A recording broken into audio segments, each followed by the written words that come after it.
மக்களே, 2026 சட்டமன்ற பொதுத் தேர்தலில் திமுக தோற்பதற்கு 234 காரணங்கள் இருக்கின்றன. அதில் முதன்மையான காரணம் என்ன தெரியுமா? மறைந்த முத்தமிழறிஞர் கலைஞருக்கு 2 கண்கள், 2 கைகள், ஆனால் 2000 காதுகள் இருந்தது என்று சொல்லுவார்கள். அதனால்தான் பல தோல்விகளில் இருந்து அவரால் மீண்டு வர முடிந்தது. முத்தமிழறிஞர் கலைஞர் அவர்கள் திமுகவின் 2ஆம் கட்ட தலைவர்கள் என்று சொல்லக்கூடிய மாநில நிர்வாகிகளின் அறிவுரைகளை கேட்டு பெறுவார். 3ஆம் கட்ட தலைவர்கள் என்று சொல்லக்கூடிய மாவட்ட செயலாளர்களின் ஆலோசனைகளை கேட்டு பெறுவார்.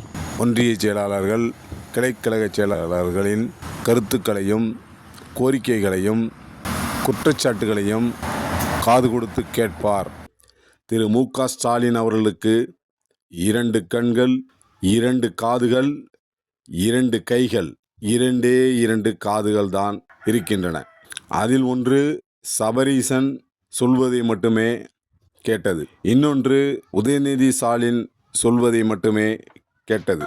உதயநிதி ஸ்டாலின் அவரது உதவாக்கரை உதவியாளர் செந்தில் சொல்வதை மட்டுமே கேட்டார்.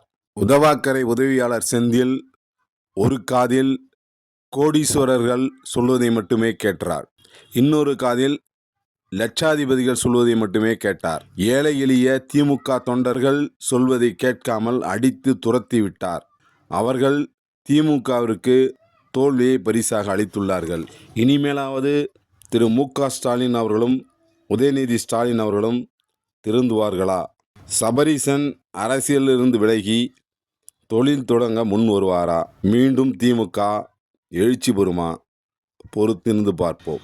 பொது நலன் கருதி வெளியிடுவோர் சென்னை ஜேவிஆர் கிரியேஷன்ஸ் வழங்கும் மாதா பிதா கல்வி காதலன் திரைப்பட குழுவினர். நன்றி, வணக்கம்.